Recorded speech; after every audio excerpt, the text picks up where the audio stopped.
time, if we haven't already, to remember all those who were killed in the surprise attack on Pearl Harbor.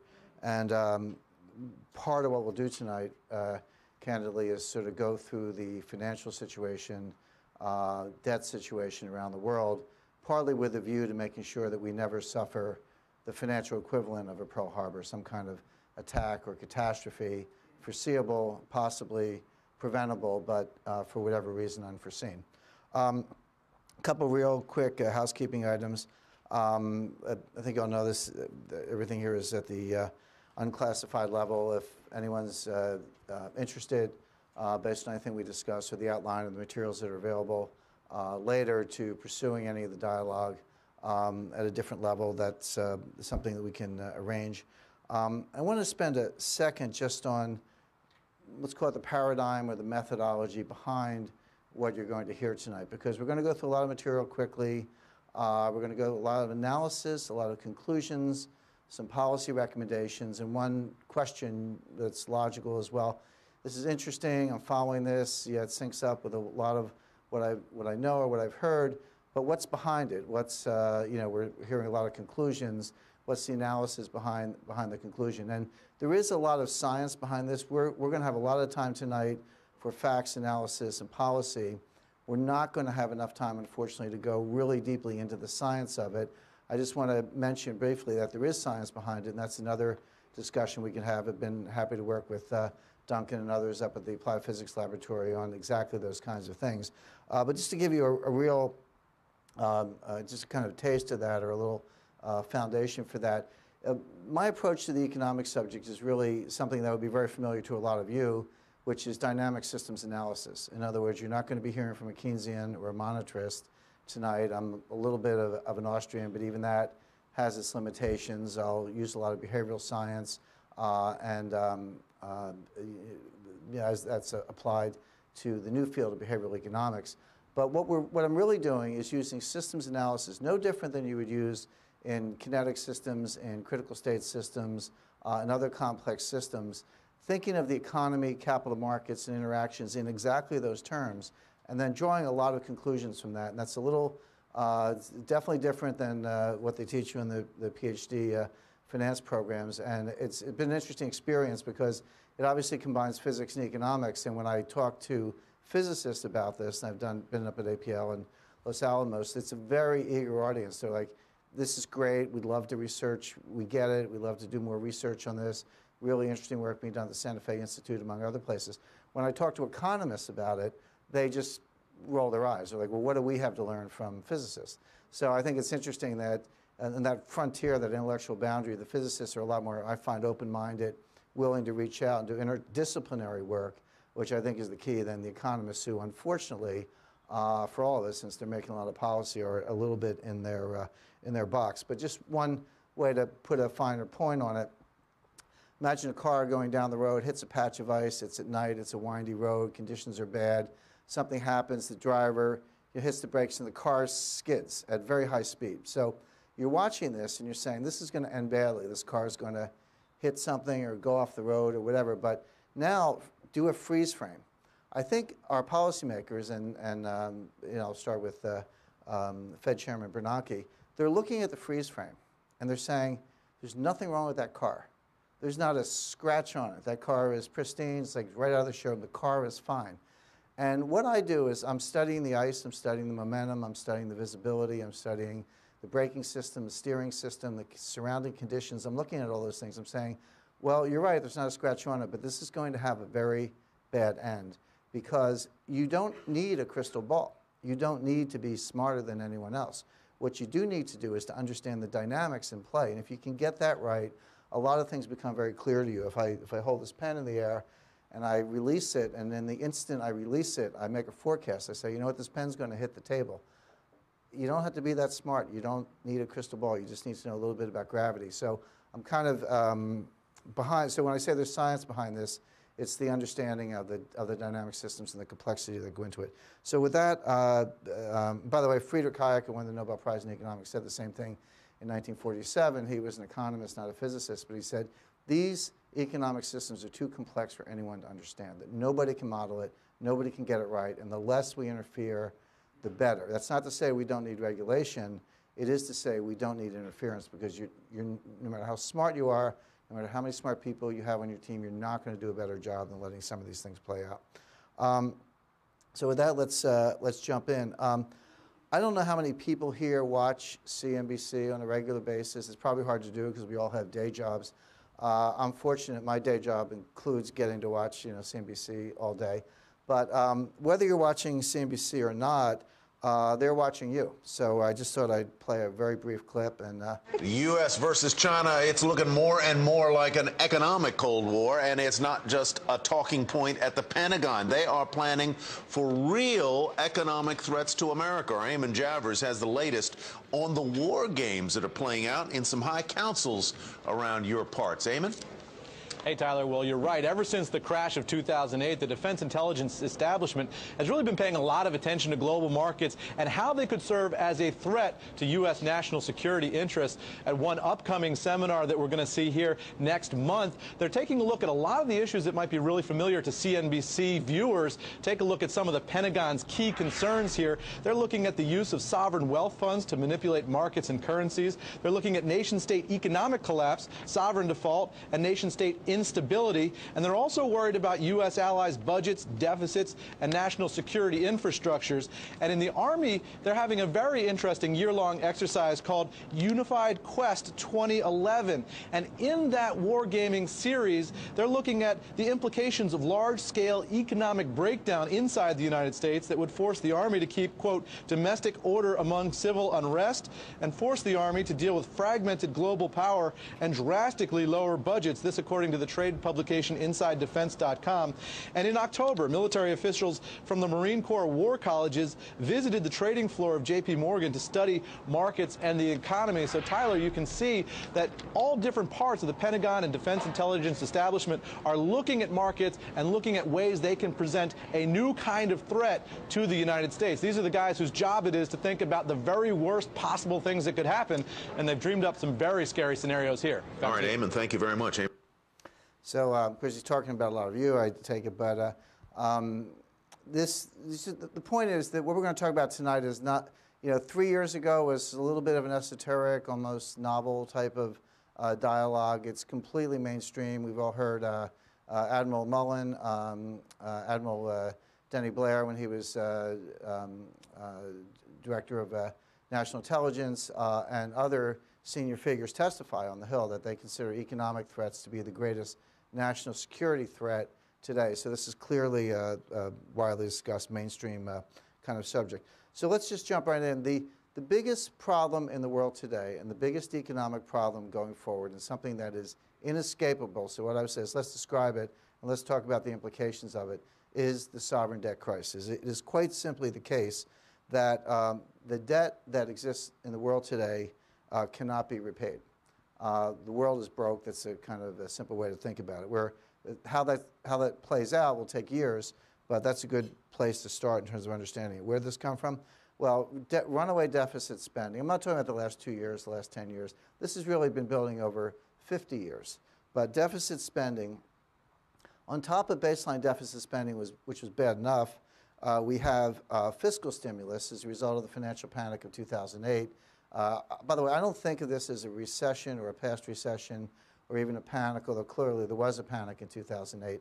I think of this as a depression that began in 2007, will probably run until 2012, 2013, depending on policy. I mean, you can do some right things or wrong things, but to me the best way to understand it is to understand that we're in a depression. If you go back to the Great Depression, 1934 was one of the best years in the stock market ever prior to 2010. So there's 2009 and 2010. So there's nothing inconsistent about declining unemployment, rising stock markets, rising commodity prices in the middle of a depression. And that's just kind of my frame for understanding it. So we have baseline deficit spending. We have enormous additional fiscal stimulus. By the way, the best science is that stimulus is one of the great misnomers. I don't call it stimulus. I just call it spending. Stimulus does not stimulate anything. And there's been an enormous amount of work on the so-called Keynesian multiplier, which now looks to be a fraction, maybe somewhere between 0.6 and 0.8 at best, and sometimes as low as 0, even negative in some scenarios. Christina Romer went into the White House and wrote a paper said it was 1.5. And the theory there was if you spend $1 trillion, you get 1.5 trillion of added GDP. Bearing in mind, to spend $1 trillion, you've got to take it from the private sector because there's no place else to get it. And then you're down $1 trillion, you spend $1 trillion, and you get 1.5 of GDP. That's the 1.5 multiplier. My view is if that's true, why don't we spend 2 or 3 and really get rich? But the point is that science has been, that work has been largely discredited. It looks like it's 0.6, 0.7. Robert Barrow at Harvard, John Taylor at Stanford, even the IMF, if you can believe it, have weighed in on this. So that consensus seems to be emerging, which means that stimulus spending destroys wealth, which is feels a lot more intuitively correct. So you take $1 from the private sector, you run it through the government, it's kind of intuitive that you're going to get less at the other end. It doesn't mean zero, but the idea that process destroys wealth makes good intuitive sense, and the science seems to bear that out. So we're not getting anything for our stimulus. And then finally, we've had a massive, massive substitution of public debt for private debt. So let's use Ireland as a kind of a petri dish. So the Irish banks go broke, right? They go broke because they were dopes. So the Irish government bails them out. So suddenly the banks are still standing, but now the Irish government has taken on the debt. Well, now the Irish government's broke. So who's bailing them out? Well, they're being bailed out by a consortium of the European Central Bank. They have a special stabilization fund, and the IMF. All right, so Irish government lifts the bank debt. IMF lifts the Irish government debt. Who supports the IMF? The United States. I mean, there are other countries, but the United States is a big backer of the IMF. All this comes back to the Fed at the end of the day. The Fed is just like the earth source of all the, I won't call it wealth, but I will call it currency in the world. And this has been going on all over the place, from AIG and Bear Stearns, and you know all the names. I don't need to go through them. But my point is, all we did is by bailing out the private system, we didn't solve a problem. We didn't write off the debt. We didn't make it go away. All we did was move it from one bucket to another, from a private bucket to a government bucket. So this has exacerbated the sovereign debt crisis that I described. So this is kind of where we are.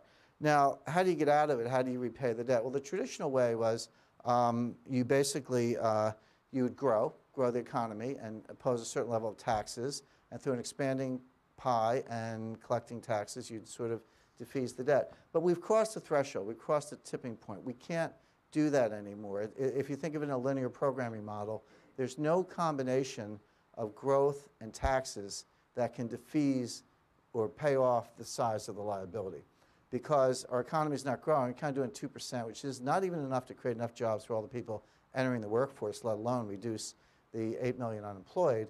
But apart from that, if you dial up taxes, and again, I'm not trying to make a policy argument pro or anti any of these things. To me, this is beyond ideology. It's beyond politics. This is just math.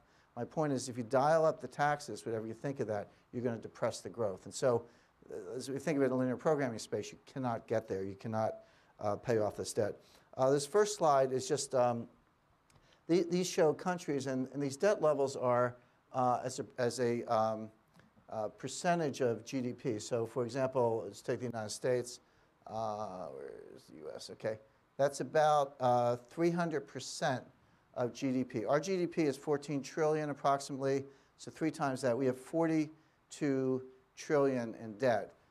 This is public, private, and business debt combined. Now, why do that? Well, the thing is, you have to look at the private sector debt. You have to look at individual debt.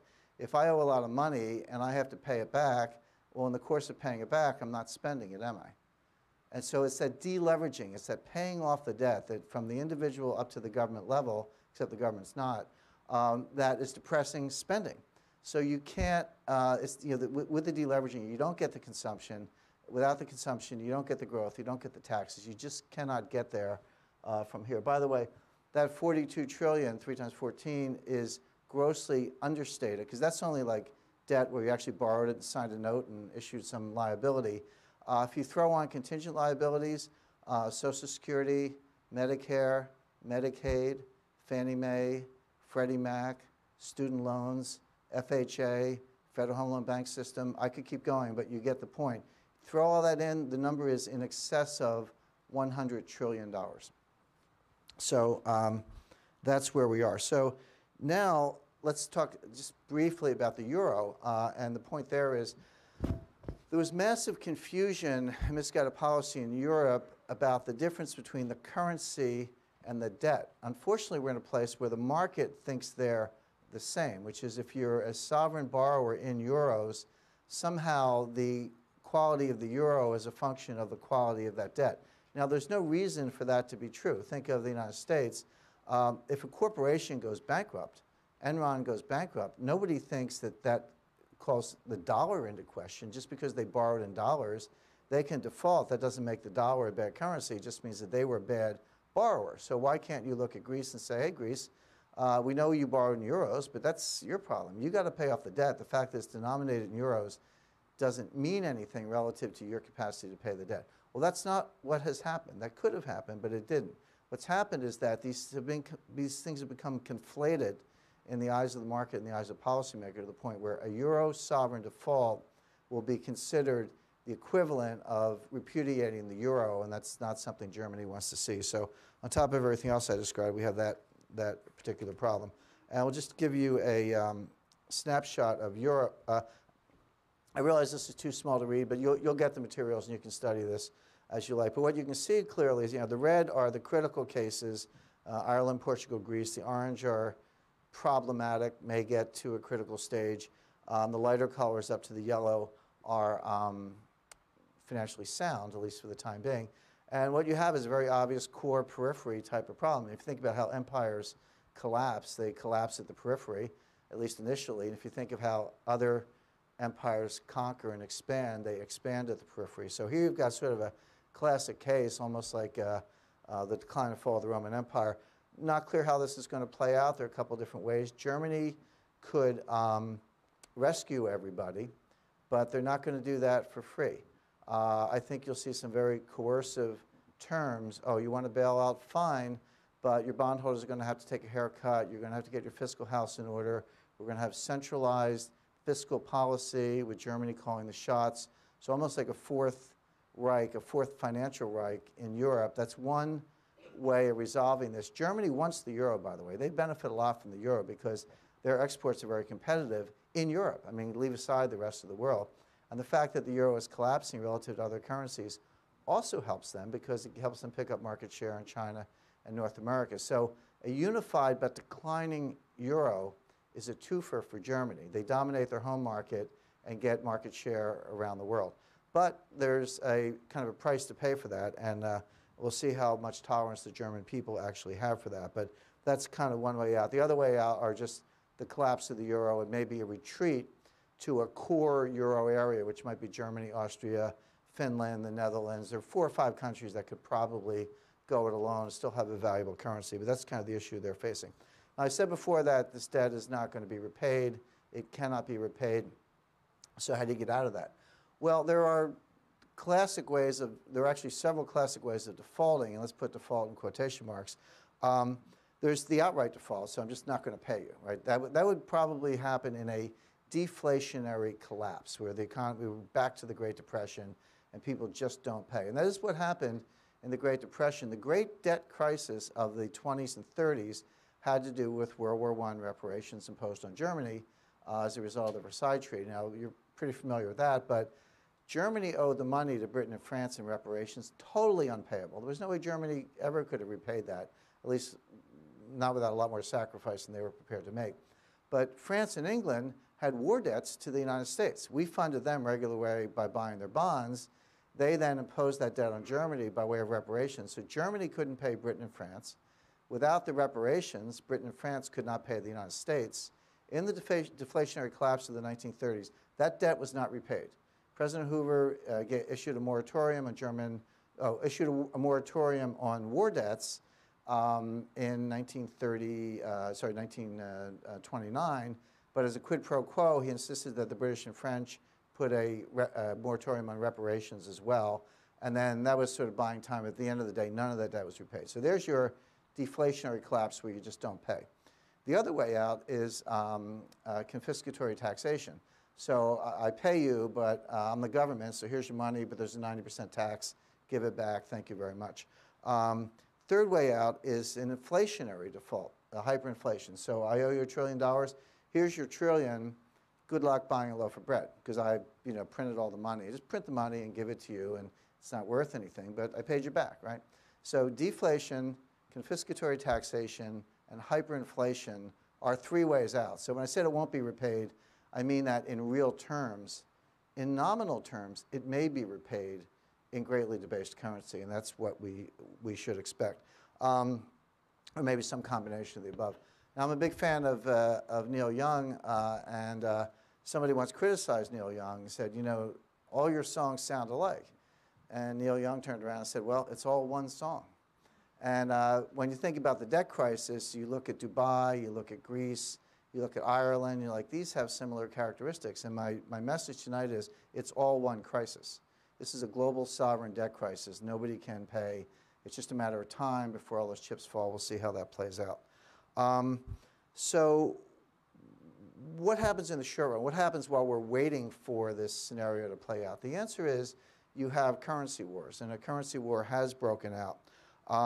When the pie is expanding, when global growth is, when the economy is growing, people don't worry too much about trade advantage. They're like, hey, you got a little edge on me, or I think you're being a little, sketchy with your exchange rate, but it's okay, because I'm making enough money, my people are happy, the pie's growing, it's fine, even though I don't like it. But when the pie's shrinking, people fight over crumbs, because there's not enough to go around, particularly with a debt overhang. And so it's in precisely these deflationary, declining growth scenarios where the currency wars break out, because that's a way to get an edge on your opponent. And just to flip to the next slide, you all learned this in your first week of macroeconomics, but definition of GDP is consumption plus investment plus government spending plus net exports, exports minus imports. And that's all there is. I mean, it's a tautology, it's a definition, but that's it. Now, the problem today is that consumption is flat or declining because of the personal deleveraging I described. Investment, a little pickup last year, but that's starting to flatten out a little bit, because think of it, you're a businessman. Are you going to invest in plant and equipment when the end user isn't buying your stuff? Probably not. Government spending, that was the big thing in 2009. That $1 trillion of government spending got us through 2009 and 2010. We'll talk a little bit more about that. But now there's a backlash between the Tea Party and the Republicans taking the House. Fiscal policy, I would have said it's off the table until last night, 6 o'clock last night. We learned that we're going to get, this is really the 4th stimulus, because President Bush had 1, President Obama had 2, and this is now the 4th in this bipartisan series of stimulus. I like the compromise. Republicans wanted tax cuts for the rich. Obama wanted tax cuts for the poor, and they said tax cuts for everybody, but no spending cuts to go with it. So I actually, I think tax cuts are good. I think it will help the economy. But without the spending cuts, you're just making the problem that I just described worse. So this is where your currency wars break out, because when C, I, and G aren't doing it for you, you go to net exports. Net exports is the only thing that can drive an economy when consumption, investment, and government spending are not doing it. And how do you get your exports up? You debase, you cut your currency, you devalue your currency. And this is why currency wars, beggar thy neighbor, devaluations break out in times of economic stagnation, because that's the only way I can get an edge. The problem, of course, is that everyone's trying to cut against everyone else all at the same time, and it cannot be done. We can't devalue against Mars.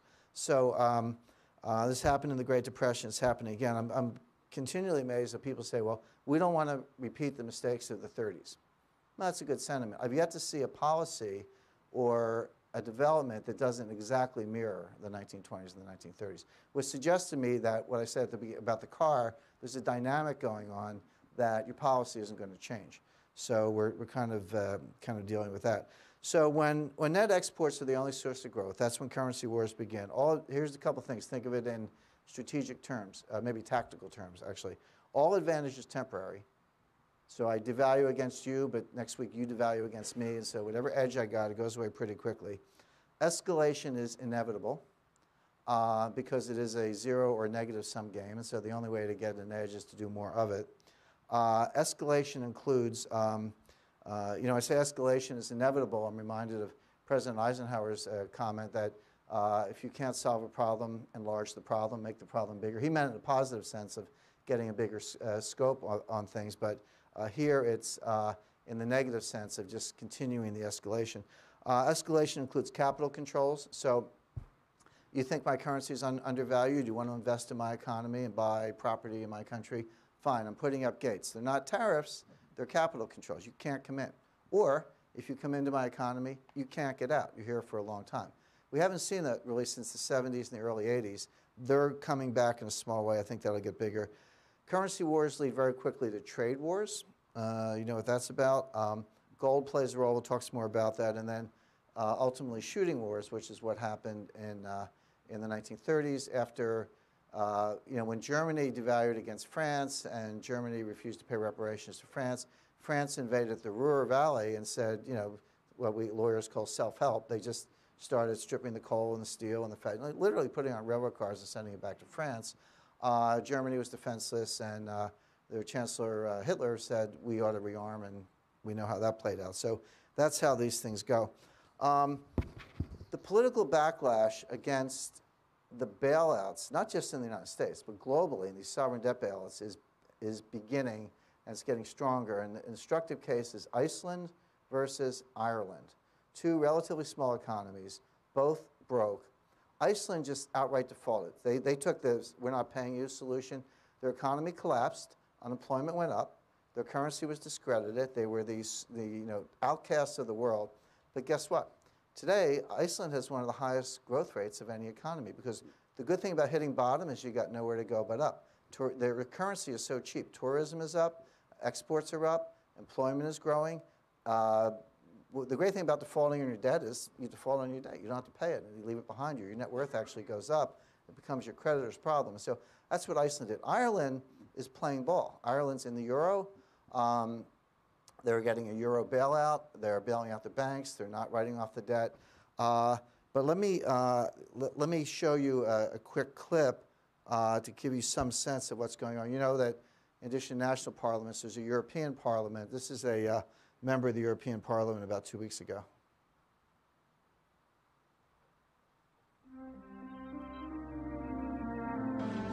Mr. Co-President Nigel Farage, freedom and democracy. Well, good morning, Mr. Van Rompuy. You've been in office for 1 year, and in that time, the whole edifice is beginning to crumble. There's chaos. The money's running out. I should thank you. You should perhaps be the pin-up boy of the Eurosceptic movement. But just look around this chamber this morning. Just look at these faces. Look at the fear. Look at the anger. Poor old Barroso here looks like he's seen a ghost. You know, they're beginning to understand that the game is up. And yet, in their desperation to preserve their dream, they want to remove any remaining traces of democracy from the system. And it's pretty clear that none of you have learned anything. You know, when you yourself, Mr. Van Rompuy, say that the euro has brought us stability, I suppose I could applaud you for having a sense of humour, but isn't this really just the bunker mentality? You know, your fanaticism is out in the open. You talked about the fact that it was a lie to believe that the nation-state could exist in a 21st century globalised world. Well, that may be true in the case of Belgium, who haven't had a government for 6 months, but for the rest of us, right across every member state in this union, and perhaps this is why we see the fear in the faces, increasingly people are saying, we don't want that flag, we don't want the anthem, we don't want this political class, we want the whole thing consigned to the dustbin of history. And we had the Greek tragedy earlier on this year, and now we have the situation in Ireland. Now, I know that the stupidity and greed of Irish politicians has a lot to do with this. They should never, ever have joined the euro. They suffered with low interest rates, a false boom and a massive bust. But look at your response to them. What they're being told, as their government's collapsing, is that it would be inappropriate for them to have a general election. In fact, Commissioner Wren here said they had to agree their budget first before they'd be allowed to have a general election. Just who the hell do you think you people are? You are very, very dangerous people indeed. Your obsession with creating this Euro state means that you're happy to destroy democracy. You appear to be happy for millions and millions of people to be unemployed and to be poor. Untold millions must suffer so that your Euro dream can continue. Well, it won't work, because it's Portugal next. with their debt levels of 325% of GDP. They're the next ones on the list, and after that, I suspect it'll be Spain. And the bailout for Spain would be 7 times the size of Ireland, and at that moment, all of the bailout money has gone. There won't be any more. But it's even more serious than economics, because if you rob people of their identity, if you rob them of their democracy, then all they are left with is nationalism and violence. I can only hope and pray that the Euro project is destroyed by the markets before that really happens. Thank you. The next speaker, Madam.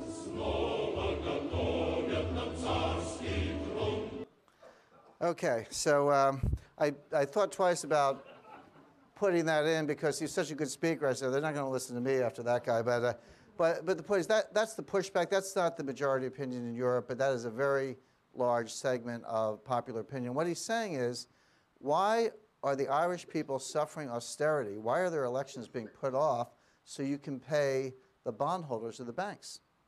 Why not just stiff the bondholders, say, you know what, you made a bad investment, sorry, too bad for you, but we're going to spend more money at home and help employment. You're going to be hearing more about that in your hearing in this country. So let's flip to quantitative easing, one of our favorite subjects. And the number one question I get when I talk to people around the world, that there's a lot of confusion and people haven't seen an economy play out quite the way it is playing out now. The number one question I get is, are we in for inflation or deflation? Because if you tell me that, tell me the answer to that, then I know what to do. I know what kind of portfolio to construct and how to invest and all that. And the answer is, I don't know. But I do know the following, that all the data of price stability, PPI, CPI, producer price index, consumer price index, PC, price deflator, which is Bernanke's favorite measure of inflation, are all close to zero. They're what economists call well-behaved. But that's a little bit like saying California is geologically stable because it's not shaking right now. What's going on beneath the surface is you have a massive natural deflation, which happens when you get deleveraging and depression. There is policy-induced inflation, which is what's supposed to happen when you print $1 trillion. The inflation and the deflation are like these tectonic plates. They're coming together. It's not shaking right now, but it's unbelievably unstable, and it's going to break. So which way will it break? My view is that one of two things will happen. Either the Fed will get cold feet. There'll just come a time when the criticism is so great, the money printing is so extensive, the program is so unsuccessful, they'll just have to stop, whether it's politically or they actually believe that's the right thing to do. And then the deflation will take over. That's the natural sequence. My concern is that they'll have faith in their capacity to create inflation by money printing, but they'll find that that's a dynamically unstable process, and you'll go very quickly to hyperinflation, that it won't, this notion that you can dial it up to 2%, and if it gets to 2.5%, we'll dial it down a little bit. That may work in the thermostat in your home. It does not work in a complex system where there are tipping points and critical thresholds, and things can very quickly get away from you. So that's really my concern. If I had to guess right now, I would say that we'll have QE3, QE4, and a dollar collapse in due course, but we'll come back to that a little bit. So just to, another way to think about it is it's what I call the quantum of pain. And what I mean by that is when you misallocate capital, which is when interest rates are too low, too long, it's too easy to borrow money, too easy to make bad investments, the threshold's really low. When you misallocate capital, the capital must be destroyed. It's non-productive, it doesn't pay its own cost of carry, and it must be destroyed. You can physically destroy it. Actually, blowing up houses, it would be one way to do it. Or you can financially destroy it by writing it down. Something that was $10 million is now going to be on your books at $5 million, and $5 million of capital has simply gone away. But we're not actually seeing that. What's happening is that the Fed is trying to prop up asset prices, maintain this system. I call it catching an anvil in midair. It's like, nice job catching the anvil. What's your next move? But that's kind of what they're doing now. Now, what you can do with these losses, you can shift them in time. Instead of concentrating them in a 1 or 2 year period, you can stretch them out over 10 years. The problem with that is, my view is that Americans have a high tolerance for pain and a huge appetite for growth. So if you say we're going to have we're going to have a depression. We're going to have 18% unemployment, like we haven't seen since 1932. But once we wring all that rot out of the system, we're poised for very rapid growth after that. I think the American people have a tolerance for that. At least we have in the past. I'm not sure the American people have tolerance for 10 years or 20 years of no growth, because that's the alternative. That, again, you don't get robust growth. What you do is you stretch out the stagnation. The other thing you can do is you can shift the cost to different losers. In other words, the people who should lose are the banks and the bondholders who financed all this stuff. But instead, you can say, all right, we're going to bail out the bondholders and shift the loss to the taxpayers. Now, again, go back to my premise of the quantum of pain. The loss is still there, but we've shifted it from a deserving set of players to arguably an undeserving set of players, which are average citizen and taxpayers. I'm not sure politically that that's very stable. But these are kind of the only ways out. It's the V versus the L. Now, this is an illustration. This is the housing bubble. So a lot of you may have participated. It's just kind of normalized to 100. Go back to 2000. There are longer time series here, but 2000 to 2000, late 2006, early 2007 was the housing bubble. Now, obviously, the housing collapsed. But one thing about the dynamics of bubbles, and you can look at the Nikkei index, which was 40,000 in 1989. It's about 7,000 or 8,000 today. There are many, many examples I could give you. The NASDAQ, which was 5,000 in 2000 and is 2,000 something today, down. These numbers are down 60 or 80% from their peaks 10, 20, and 30 years after the peak. What happens in a bubble is that the collapse goes all the way down to the starting point and usually overshoots. In other words, my forecast for housing would be it's down here, it's below where it started, down another 30% from where it is today. I know that's not news that anybody wants to hear, but that's how bubbles work. So what happened here? It went back up. Look, how did that flatten out? That's the first-time homebuyer tax credit. We spent the money, we printed the money, we kept that thing from going lower, but what happened? Remember, there were two. It went back up a little bit. Then they got to the end of the homebuyer tax credit. It collapsed again, and then they came up with a new tax credit to get it going. Now that's over, and look what's happening. It's going down again. In other words, this is like a force of nature. This propping up is policy, and it works for a while, but it's not free, because you're destroying the dollar in the process. You're debasing the dollar. Now, if you get to a self-sustaining recovery, things get better, growth goes up, you tax more, you pay back the debt, you unwind the whole transaction. But that is not happening. It's not happening because this never got down to there. And that's what I mean by the quantum of pain. That's why this is I understand this in dynamic space. So the Fed wants inflation. Because inflation, 4% inflation for 17 years cuts the value of the dollar in half. And that 100 trillion I talked about, if it's 50 trillion, we might be able to pay 50 trillion. We just can't pay 100 trillion. So they need that kind of inflation. The Fed chairman says 2%. That is not true. He wants 4. My problem is you don't get 2, you don't get 4, you get 12 or -5. But the idea that you can fine-tune it is, I think, an illusion. So let's talk a little bit about how you try to get inflation anyway, which is, of course, by printing money. Now, this is what most people consider to be money, but it's actually a contract between you and your government. This is a contract between the citizens and the United States government. And I always say, as a lawyer, read the fine print, read the contract. So let's just take this contract out of your pocket and read it. And the first thing I notice is the word note. Now, where I went to law school, a note was a liability, and indeed it is. When the Fed prints money, it shows up as a liability on the balance sheet of the Federal Reserve System. So you can call it money, and it is legal tender over there, but it's really debt. It's debt issued by a central bank. And so even what we call money is really debt. And we use it to incur more debt, more leverage, so it's all debt. There's very little capital left in the world. And so printing money, just if you say printing debt every time you hear that, you kind of get a little insight into how that works. Now, why are we not getting the inflation? I heard someone say the other day, this government isn't even competent enough to produce inflation. They're not even doing a good job of debasing the dollar. Well, there's a reason for that. The reason is China. Because of the exchange rate mechanism between the United States and China, because China has pegged the yuan to the dollar, they have in effect outsourced their monetary policy to us. Now, they didn't think we would do this to them, but we are. And so what's happening is if you're a Chinese exporter and you ship goods to the United States and you get paid in dollars, the People's Bank of China says you have to hand those dollars over to them, and they give you yuan. They give you some local currency. Then you can use that to meet your payroll and pay your suppliers and all that stuff, so that's fine. But in order to soak up the quantity of dollars that we're pumping out and keep that exchange rate fixed, they've got to flood their own system with their own currency. So they're getting inflation in China. They're getting a lot of inflation in China, but it's coming from Washington. In other words, they're importing our inflation through the exchange rate mechanism. That's why we're not getting the inflation we want. And that's why Bernanke's not getting any traction.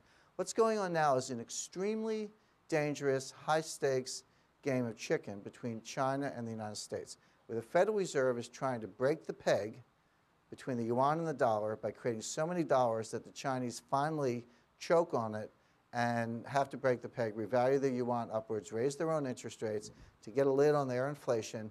When that happens, and watch for that, because when that happens, the inflation is coming back home. You're going to see the inflation in this country. We won't be exporting it to China anymore. One problem.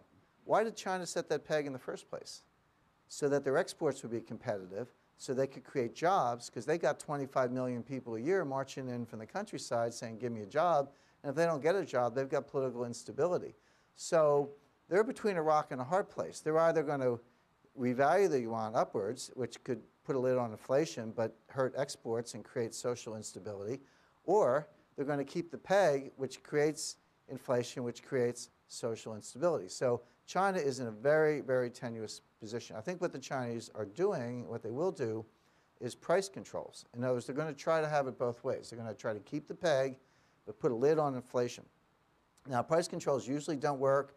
In the long run, they won't work in China. But they have a much more coercive society. They still use firing squads when it suits their purposes. And they put on serious price controls, and then a couple of months go by, they'll find a violator, stand them up in front of a firing squad, shoot the guy, and that's like a message to them. So they might be more successful than some other countries, at least in the short run, at actually putting on price controls. So this battle could go on a while longer and could become a lot more unstable as the Fed continues to print money to break the peg. But that's what's going on between the U.S. and China. Very, very high-stakes stuff. Now, what's the other thing that's causing inflation not to pick up in the United States? Well, this, again, another very simple, it's not even, it's barely an equation, it's really a tautology, but it's good for thought experiments. This is the monetarist holy grail, right? So it's money, M is money supply, V is velocity, P is a price index, and Y is real growth. Yeah. So what it says is take the amount of money, multiply it by the turnover in the money, and that equals nominal growth, which has two components, inflation and real growth. What's velocity? Well, velocity is, I take a taxi to the airport tonight, and I pay the taxi driver a tip. He goes out and buys a cup of coffee, and the guy who sold him the coffee buys a present for his daughter, right? So that money had velocity of 3. That $1 got turned over 3 times. But if I take $1 and put it in the bank, that has velocity of 0. Now, in the real world, there's all different kinds of things going on with the money, so you look at it as an aggregate. But the problem is, if velocity is going down, which it is, you have to print money just to stay even. You have to print money just to keep the GDP from going down. If velocity goes down 50%, your economy goes down 50%, from 14 trillion to 7 trillion, unless you double the money supply. So this is the other battle that Bernanke's fighting. Not only that the fact that the Chinese are taking the inflation that he's trying to get, but he's running up a hill with a 50-pound backpack on because of the decline in velocity. Now, Milton Friedman, who kind of invented this whole school of thought, said he believed that velocity was more or less constant. And in his lifetime, his productive lifetime, it was. From 1950 to 1980, velocity was constant at about 1.1. But over a longer time series, you can see that actually velocity is highly volatile. This is the stretch from 1950 to 1980. That's when Milton Friedman did all his work. And what economists assume was, if you hold velocity constant, right, then all you have to do is dial up or dial down the money supply, and you'll get nominal GDP. And if you furthermore say that real GDP can only grow about 3%, because it's, what is this, 1% population plus 2% or so technological innovation. So it's population plus productivity. There's nothing else in GDP. So if you can only grow about 3 or 4%, dialing up the money supply more than that will increase inflation if you hold velocity constant. The problem is velocity is not constant. You can see it peaked in 1998. Prior peak was 1918. 10 years later, you had the stock market crash. 10 years after 1998, you had 2008. Now, velocity has continued to decline from this level. This chart's about a year old. But again, Bernanke's swimming into a very strong current because of the decline of velocity, and then the Chinese are out there throwing rocks at him because of the yuan peg. So you have some sympathy for the fact that you can't get inflation, assuming inflation is something you want. It has its own problems. So I said velocity is going down, so money supply has to go up. Where's the evidence of that? There's your money supply. Now, imagine you were a pilot trying to fly this flight path.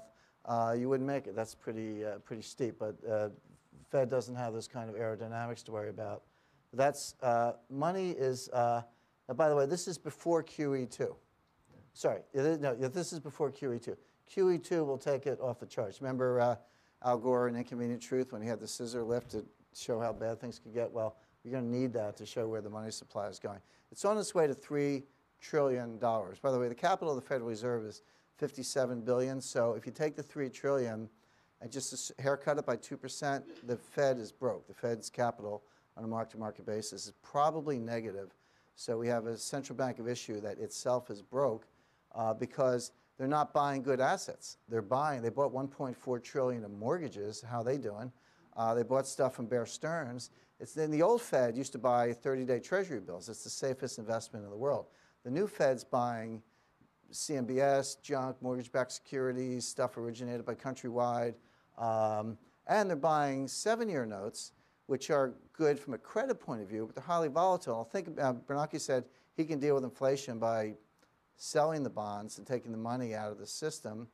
Yeah, that's true in theory, but what is the world where that's happening? The world where that's happening is the world where interest rates are going up. What happens to the price of a 7-year bond in a rising interest rate environment? Well, bond prices move inversely to interest rates. So the time when you want to do that is the time when the prices are going to come down. They're going to lose money in the unwind and go broke. So we're looking at the possibility of a bankrupt Fed. It's just, like I say, it's not math.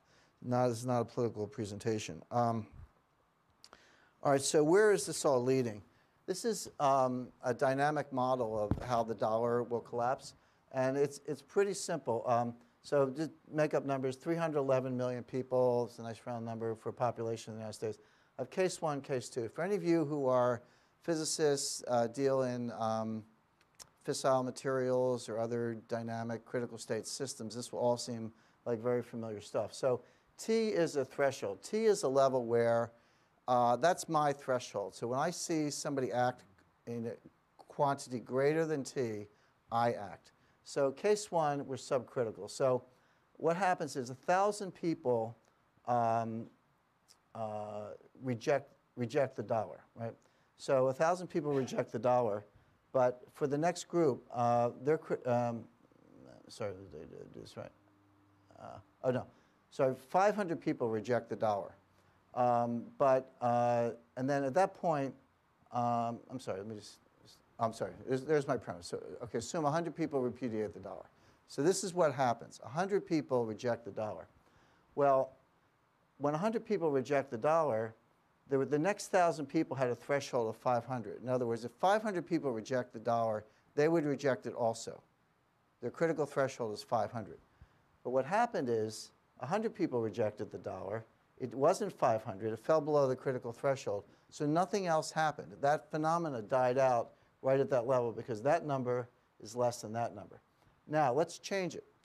And I'm only going to change 2 variables. I'm going to make the 500 100 over there, and I'm going to make the 10,000 1,000. But the bottom 3 are the same. Everything else in this system is the same. Now, 100 people reject the dollar. Well, what happens? Well, at 100, you've triggered the threshold for 1,000. So now 1,000 people reject the dollar. At that 1,000, you've triggered the threshold for 1,000,000. Now 1,000,000 people reject the dollar. Now the next threshold was 100,000. Well, we had 1,000,000, so we're over that. So now 10 million people reject the dollar. At 10 million, you've hit the next threshold, 100 million. The next threshold was 50. We crossed that with hundreds to 200 million people. In the aggregate, the entire population of the United States rejects the dollar. This is exactly like you're in a movie theater and 3 people get up and they run out. And you say, that's odd. But you sit there, like your threshold is higher than 3. You think it's odd, but you don't want to get up and run out yourself. But now you're sitting there, 10 people run out. You're like, something's up. They know something I don't know. The place is on fire. I don't know. I'm out of here. In other words, there's an example where at 3, you haven't hit my critical threshold, but at 10, you have. So it's exactly like everyone running out of a crowded theater. It's exactly what happens in a chain reaction. You know, a 35-pound block of uranium in a cube is pretty harmless. You'd have to eat it to get sick. But if you shape it into a softball in a barrel and put it in a tube and fire it together, you can blow up a city. Same uranium. It has to do with the array and how you start a chain reaction. This is how you start a chain reaction in the dollar. So one last thing. This is the maturity structure of national debt of major countries. So this is take the entire national debt, because we issue 30-day notes, 6-month notes, 1-year notes, all the way up to 30-year bonds. So take the weighted average of all that debt, and what is that number? Well, in the United States, it's about 4 years. Think of these as seconds. Imagine you have a hand grenade and you pull the pin, and the question is, how long will it take before that hand grenade explodes? Well, if you're England, you got 12 seconds. If you're the US, you got 4 seconds. We have almost the shortest maturity structure of any major country in the world. The reason for that is we used to spread it out. That number used to be closer to 7, which is a much more comfortable number. But interest rates for shorter maturities are lower. So if I issue a 6-month bill, I pay about 20 basis points. But if I issue a 30-year bond, I have to pay about 3%. So you have almost 3 percentage points. So if I issue the shorter maturity, I pay less interest this year. That helps the deficit.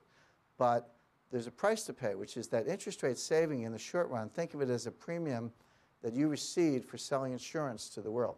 The U.S. is short volatility. So another way to think of it, just think of it as a fuse on a bomb. We have a very short fuse. So go back to the last slide of what the critical dynamic is and look at this slide. Realize we have a very short period of time. By the way, this doesn't mean we have to pay off the debt in 4 years. That's not what it means. What it means is that on average, we roll it over every 4 years. And so you're constantly going back to the market. So it wouldn't take much to get this going. And if it did get going, we'd have very small margin for error. So this is a major threat for the United States. So what do we got? In summary, debt cannot be repaid. Inflation is one answer.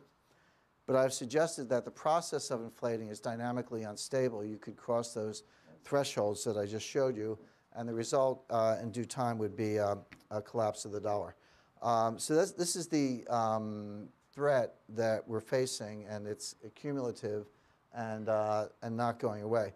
Now, I had a section in the outline on state capitalism, what I call China, Russia, and state capitalism. It's very well detailed in the outline. I'm actually going to cut back on my comments a little bit because I want to save time for a lot of other things we want to cover. But just kind of briefly, and again, there's a lot more detail in the outline.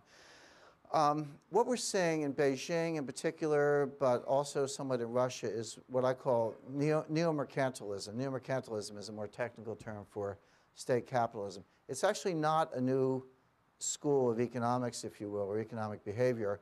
If you go back prior to the 18th century, or prior to the 19th century, in the 17th and 18th centuries, mercantilism was the predominant economic mode.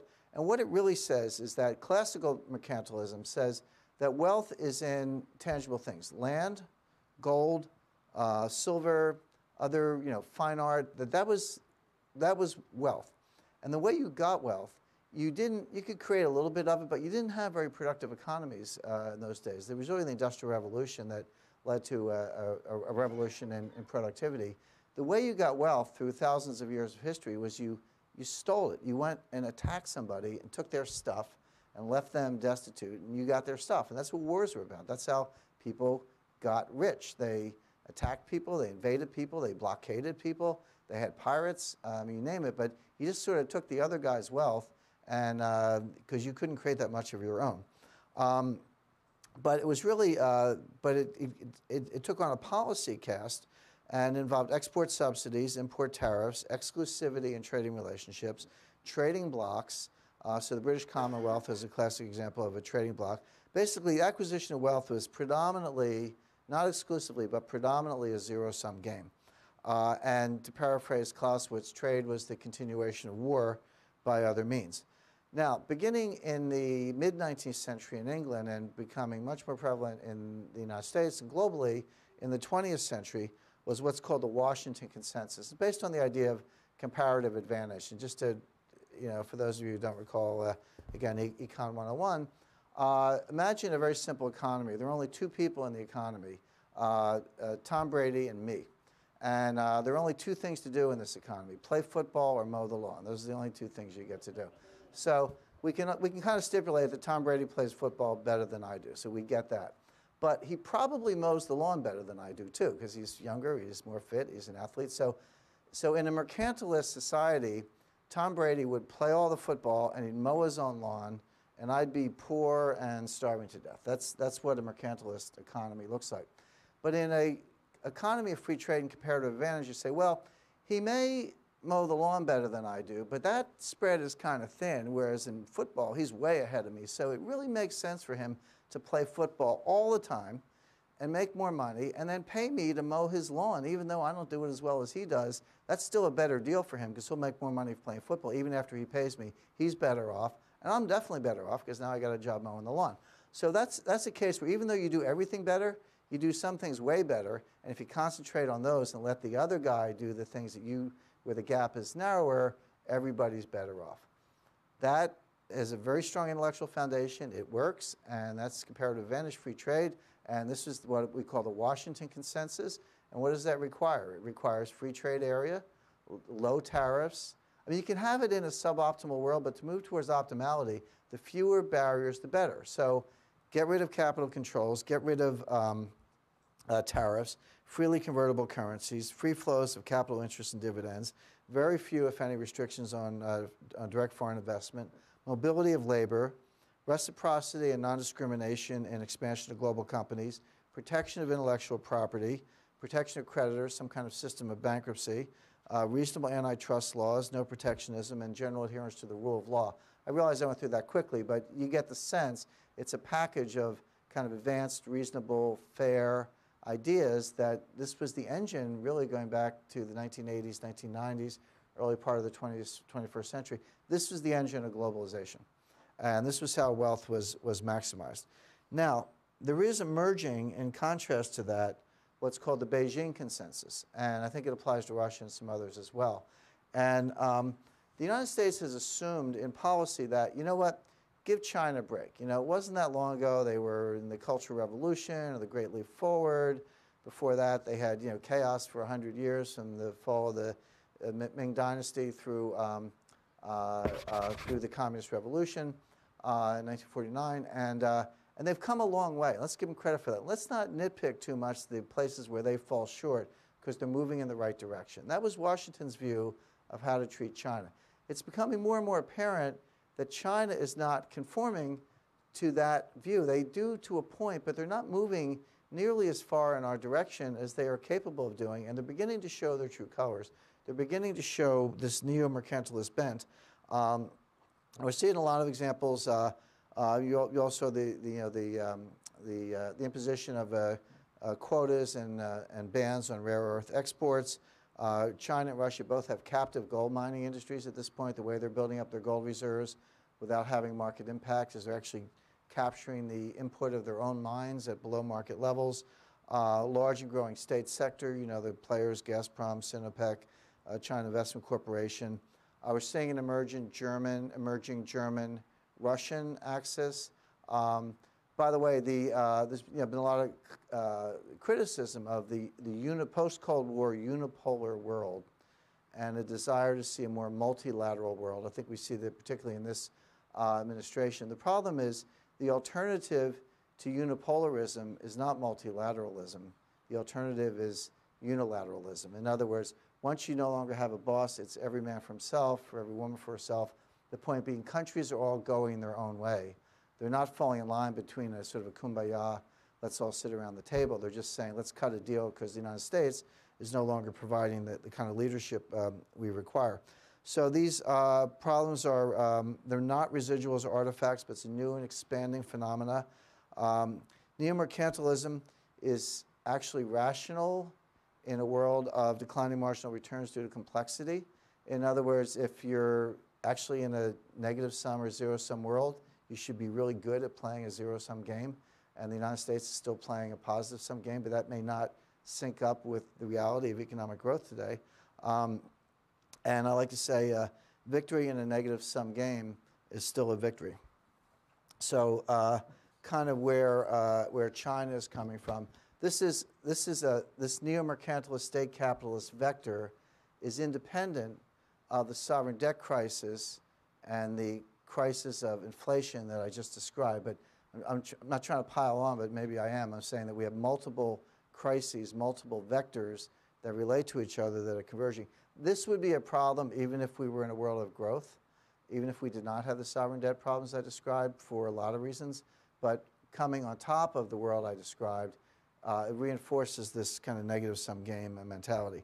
So we talked about debt. We talked about mercantilism. There's kind of a lot of gloomy news. But I'm going to finish or work towards the end with a little bit of good news. The United States has a secret weapon. We have an extremely powerful financial secret weapon. We seem reluctant to acknowledge it, reluctant to use it. But the United States is a gold superpower. Now, if you think that, well, I'll explain it. It's a very good question. Thank you for asking that question. Let me explain exactly what I mean by that. But what I've done is, we're all very familiar with oil, right? So you look around the world. Some people have a lot of oil. Some people use a lot of oil. Some people have it and use it. Some people just need it, don't have it. There has to be transported. There are strategic choke points. We're all very familiar with thinking about the world in oil space in terms of production, use, reserves, and transportation. Think about the world in gold space for a minute. By the way, if you think that gold is not money, and if you think that gold has no role in global finance, you can get home early because I'm going to talk about it for the next 15 minutes. But historically, I think I've got 7,000 years of history on my side versus about 30 or 40 years on the other side, so I will talk about it. By the way, for those of you who remember Goldfinger, like a lot of younger people haven't seen it, you say, oh yeah, I remember that movie. You say, what was it about? It's like, well, Goldfinger was a bad guy, and he was going to steal all the gold in Fort Knox, and James Bond and Felix Leiter shut him down. Well, that's wrong on two counts. Remember, Goldfinger wasn't going to steal the gold. He knew he couldn't do it. He was going to blow it up with a nuclear device, so his gold would be more valuable. He was going to destroy the gold, not steal it.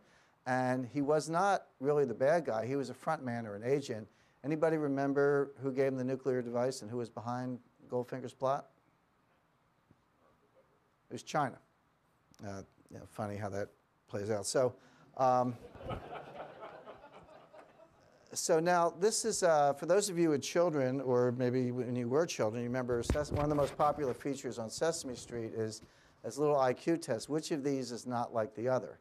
And kids love this. It's one of their favorite things. And I've shown this in audiences of professors of economics from Ivy League and MIT and Chicago, Stanford, Hopkins, and other top schools. But I've also shown it to some of my really young nieces and nephews. And it's interesting. The professors look at this and they say, well, that's easy. The monopoly money is not like the others. The others two are stores of value. And the 5-year-olds look at it and they go, that's easy. The one over on your right is not like the other because the other two are piles of paper. And so the economic question of the day is, who's smarter, a 5-year-old or a university professor? And I'll leave you with that. Okay, so what we're seeing are these destruction of paper money. We've seen it before, by the way. The two times when the United States came closest to destroying its currency were both existential crises, the Revolutionary War and the Civil War. And you remember the Revolutionary War, the expression, not worth a continental, our currency was debased and worthless. And in the Civil War, the greenback was a pejorative term. It was like, again, it was kind of debased, worthless currency.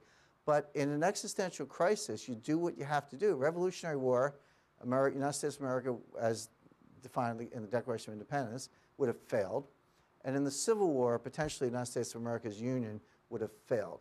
So these were existential. I have no problem with central banks printing all the money they want, because what are you going to do if that can't be worse than the country actually being destroyed? Better to destroy the paper currency. But both times we bounced back. Alexander Hamilton, by the way, it never would have occurred to Hamilton, Adams, it never would have occurred to any of them that you could actually have a paper money system. They understood money as silver and gold. And actually, silver played an interesting role in early American history. But to them, that was the only kind of money. And that if you had paper, it wasn't really intrinsically valuable. It was a warehouse receipt where you could go down and get some gold and silver if you wanted to. But that was just your option. It was more convenient to carry the paper. But it never occurred to them that it wouldn't be gold-backed. And after the Civil War, up through Reconstruction, President Grant put the U.S. back on a gold standard approximately where it was before the Civil War, which was highly deflationary. It was very difficult to do, but he insisted on it and was successful in that. But that period, from Reconstruction to World War I, 1876 to 1914, the United States was on a gold standard, $20.67 an ounce of gold, pure gold. That was one of the greatest periods of prosperity in American history. And by the way, it was deflationary, but it was good deflation. It was the kind of deflation that says, you know, 10 years ago, a computer was $5,000, and now it's $500. That's 90% deflation, but we think that's good, right? Why would you fight that? Why would you try to prevent that? Well, that's the kind of deflation we had in the late 19th century as a result of productivity, invention, and technology. So don't automatically equate deflation with bad outcomes. It can be a very positive thing depending on how it's done or what causes it. Now, 1922 to 1936, we did have the gold exchange standard. This was after World War I. The gold exchange standard was generally regarded as a failure, as a contributor to the Great Depression, and it's the #1 reason why gold is discredited today. Why? By the way, I'm not a gold bug. I haven't been sitting around my basement for 25 years counting gold coins. My background is in the bond market. I got to gold by studying the paper money system. I worked for a primary dealer. I dealt directly with the Federal Reserve. I'm an expert in the U.S. government securities market. The way I got to gold was by understanding that the paper money system was no longer going to work. But having said that, when you get there, you get there. The gold exchange standard is the #1 reason why gold is not taken seriously by most economists today, why they say you can never go back to it. It was destructive. It contributed to the Great Depression. Well, the gold exchange standard did contribute to the Great Depression. I think that's a valid analysis, but not because of gold. It was because of the price. Winston Churchill had a nostalgic affection for the pre-World War I price of gold. He thought that it was, in effect, a renege or a default of the Bank of England. And by the way, Montague Norman, the governor of the Bank of England, felt the same way, that you had to get back to that pre-World War I level. Well, they had printed so much money in World War I, there was no way to get back to that level without massive deflation of the bad kind. You've got to lower the price level a lot to make gold worth that amount of money after you've inflated the currency. You've got to make all that extra currency go away, which is highly deflationary. So it probably did contribute to the Great Depression. The solution would have been to be realistic about how much money you had created, how much paper money you had created. So you know what? The price of gold can never be $20 again. It ought to be $40 or $50. If you had pegged the price of gold at $50 in 1925, that would have been somewhat inflationary. We might actually have avoided the Great Depression, partly based on that, because you could have had a much larger paper money supply off the same amount of gold. So there was a failure of that gold exchange standard in the 20s and 30s, but not intrinsically because of gold, but because they set the price at the wrong level, which did cause deflation and did contribute. So it's a reason to think hard about the right way to go back on the gold standard when we get there.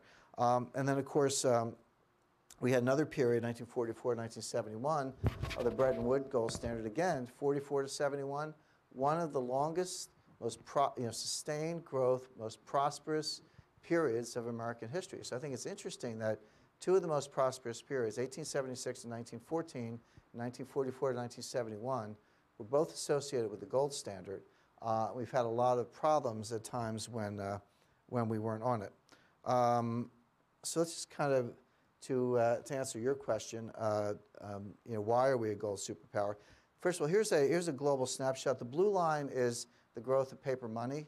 and the red line is the quantity of gold. So you can see what's going on there. We start to go up around 71 when Nixon took us off the gold standard for the last time.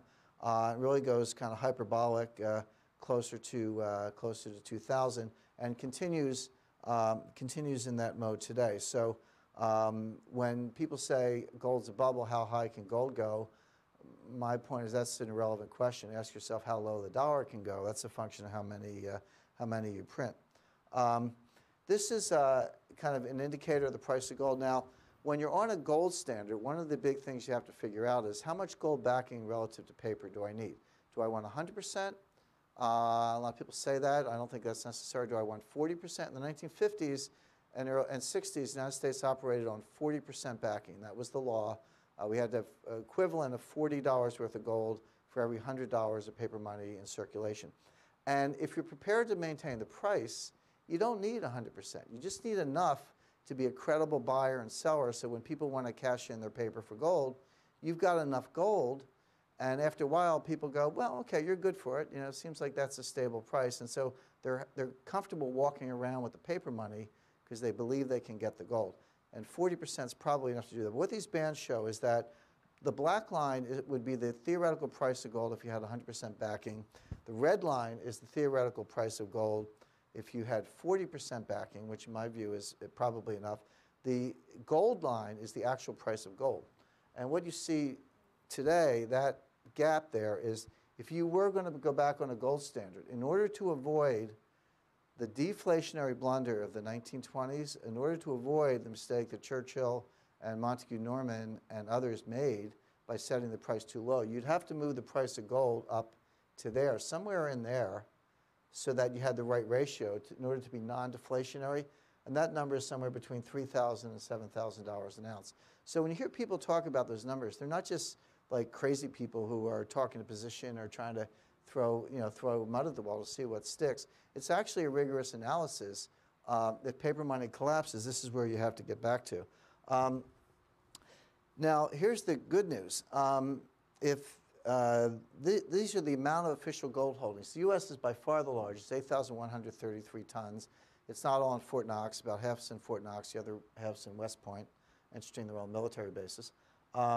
Germany is a gold power. IMF, but a lot of the IMF gold is United States gold that we gave them for our quota.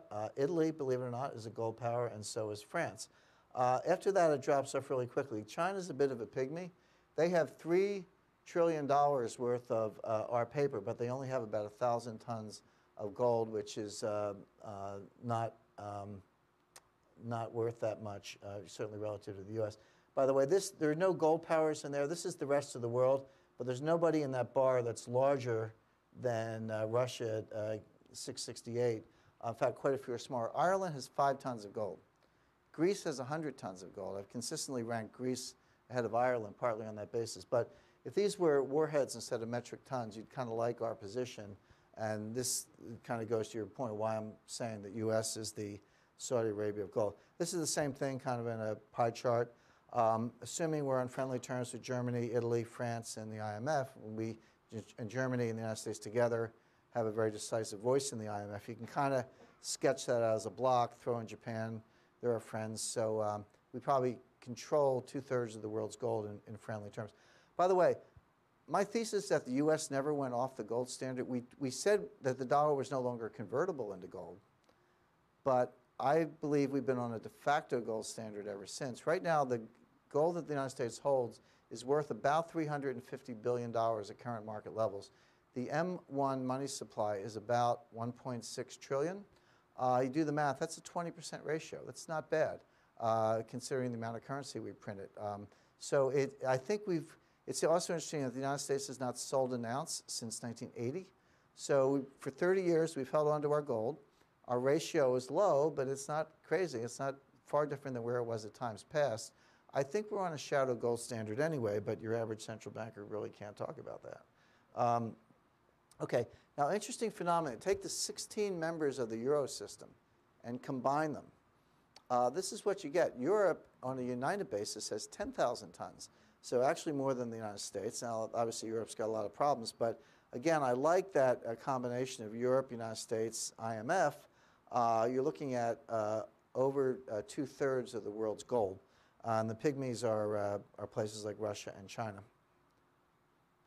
Same thing on a bar graph, again, illustrates the dominance of the major Western powers.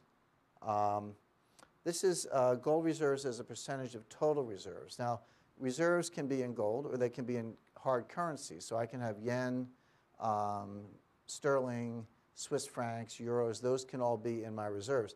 Now, what's interesting is that the United States, we're not on the gold standard, right? 72% of our reserves are in gold.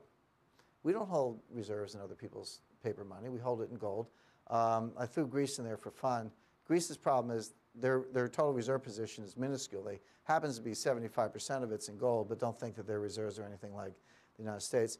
But look at our friends Germany, Italy, and France. This is a legacy of, not of World War I, by the way. This is the gold. In 1950, the United States had 20,000 tons. By 1970, we had 9,000 tons. Those 11,000 tons in that 20-year period went from the United States to Europe because they ran trade surpluses. We had trade deficits. That was all part of getting Europe going again after World War II. And the point is, in those days, when you had a trade surplus, you cashed in your bucks and you got gold. And that's how they did it. Charles de Gaulle, remember, sent a French destroyer to New York to pick up their gold at one point in the 1960s. And that's when Nixon kind of had second thoughts.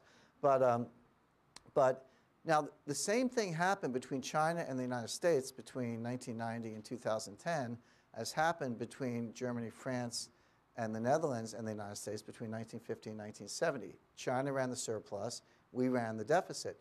But this time, they didn't get any gold. They got paper. So, when Secretary Geithner talks about rebalancing as between consumption and investment, the Chinese, I talked to government officials in China, they're sitting there saying, wait a second, we never got the gold that Germany and France, and we got this paper, and it's a problem for us, and indeed it is. So this is, I did the doom and gloom part, but this is kind of where America, I think, has got some trump cards. This is gold as a percentage of your GDP. So let's relate gold at market prices to your economy. Now here, the United States does well, but not as well as Germany and France. Germany and France actually step up significantly ahead of us in terms of how much gold they have relative to economic activity. And again, I love Canada. Canada's a good gold producer. They have no gold in their reserves. I don't know what they did with it. But China looks very weak on a relative basis. So,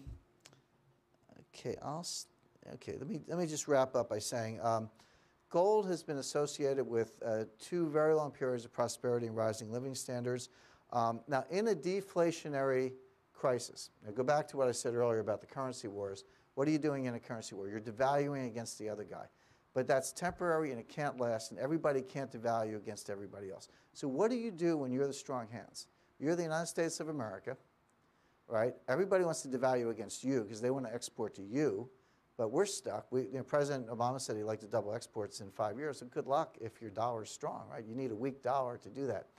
What happens when you can't devalue against the other guy and you're stuck and you're still not growing and you need those net exports? Your devaluation numeraire of last resort is gold. And this has happened twice. President Roosevelt did it in 1933 and 1934. He confiscated the gold of U.S. citizens. You actually, if you had a safe deposit box, they sealed your safe deposit box. You had to make an appointment with an IRS agent who would meet you at the bank. They would unseal your box, open it. If there was gold in it, the IRS would take the gold and give you a receipt. And Fort Knox was built to hold all the gold. The Treasury had a problem. They collected so much gold, confiscated, not confiscated, but it's kind of taken in at a cheap price, put it that way. They had so much gold that they took from the American people that Fort Knox was built as a depository to hold the gold because they didn't know where to put it. Fort Knox opened in 1937. But Roosevelt took the gold at $20 and then repriced it to $35. So the United States Treasury got the 15 delta, not the American people.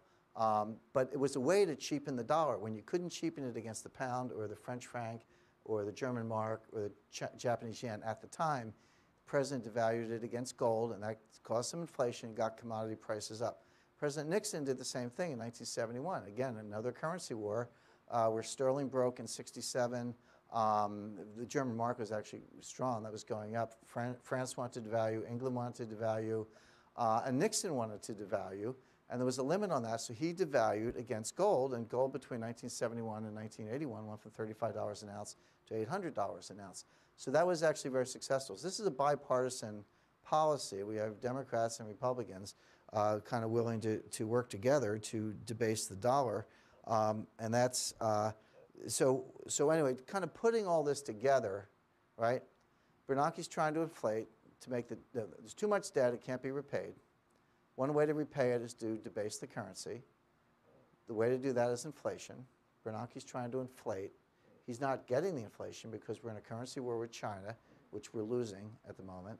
So when push comes to shove, at the end of the day, the United States will play its trump card, which is gold. We'll go back to a gold standard at something like $5,000 an ounce because that's highly inflationary, which is what we want after all. That's one way to cheapen the dollar 80%. With a snap of your fingers, just go to $5,000 gold, and that will solve the problem, and we'll pay back the Chinese $1 trillion in, tokens. So I know that sounds glib, but it's actually the history of the 20th century.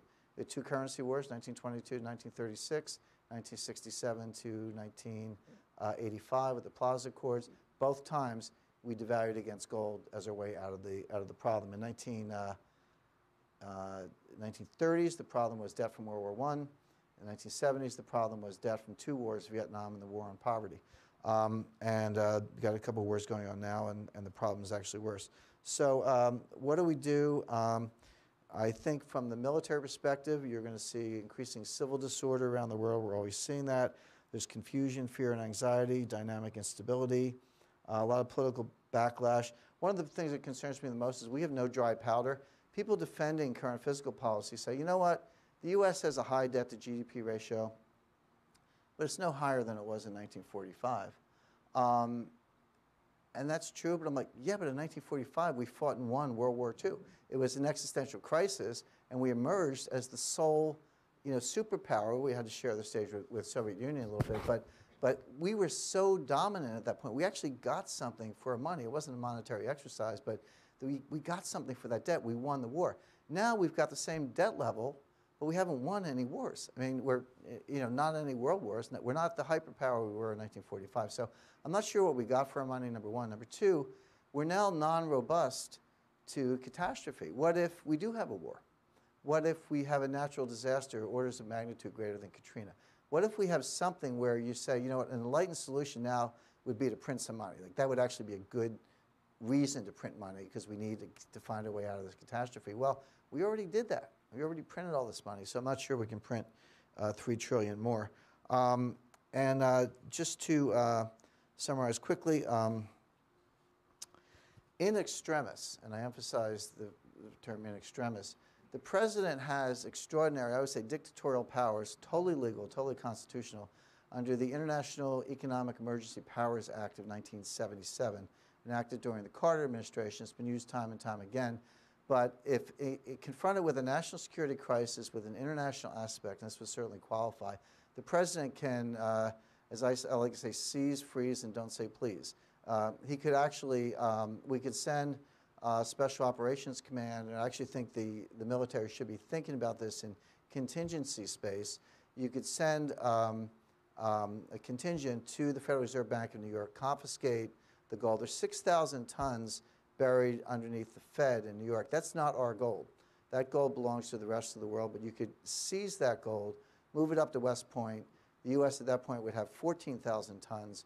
We could then start a new global currency, a new global dollar, if you will, controlled by us, backed by gold, acceptable to trade counterparts, get the economy moving again. So if you see, I think one of the reasons Bernanke may feel comfortable playing with fire is the fact that if the paper dollar collapses, we have a plan B. We have a plan B, which is to go back to gold. China has no plan B. Russia has no plan B. So we would be in a dominant relative economic position if the worst happens. So let's kind of be attentive to that. But I think that kind of contingency planning to move the foreign gold to West Point, give the Europeans a receipt, like a due bill, so you can restart the system would be a good idea. So let me finish. So here's Unified Quest 2011. So the Army's website. They are going to do a scenario of economic collapse. They're not really going to do the economics of it. They're going to kind of presuppose the collapse. and then talk about operations inside the homeland to restore civil order. That's kind of, I think, good thinking ahead. And let me just end with one last clip, and then we'll go to questions. By the way, this is fictional. This is the last two I showed you were like straight news, no embellishment. This is a movie from 1981, Hume Cronin, Chris Christopherson, Jane Fonda, called Rollover, but shows you how some things never change. For paper money that is worthless.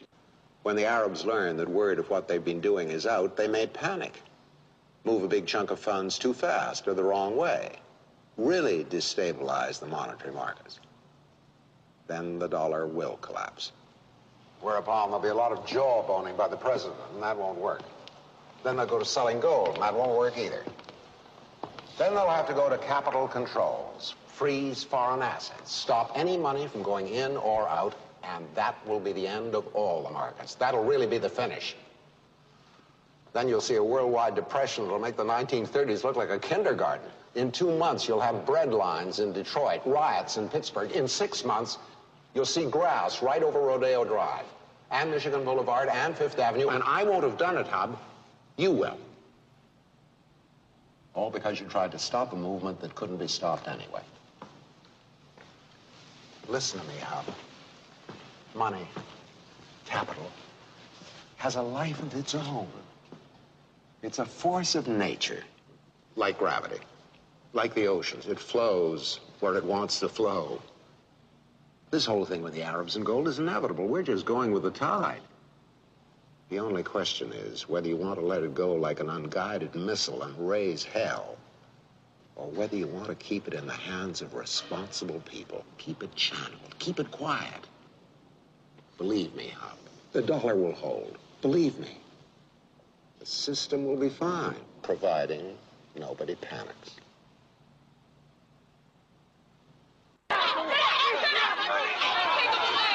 It began 8 days ago when a group of Arab investors withdrew billions of dollars from U.S. banks. That, in turn, started a chain reaction on the world money markets. Dollars, pounds, marks, francs, yen. Not one currency escaped. This scene outside a Manhattan bank was duplicated all over the world as people saw their life savings become worthless in a matter of hours. Good evening. I'm George Page in New York, and this is another in our series of reports on the world economic crisis. The growing paralysis of the industrial world has left millions without jobs, without money, and without hope. Crowds of unemployed poured into Washington yesterday. They stood in silent protest before the nation's leaders. At the same time, more than 1 million people packed St. Peter's Square, where the Pope urged calm and nonviolence. The pontiff asked for prayers for world leaders, prayers and peace and reason. But the last 24 hours have been marked by growing protests and ever-increasing violence. Last night, demonstrators burned American currency in front of the White House, and attempts to put out the fires led to a confrontation with police. Every hour, from every corner of the globe, there are new reports of outraged crowds demanding action. A bankrupt world seems to be teetering on the very edge of anarchy.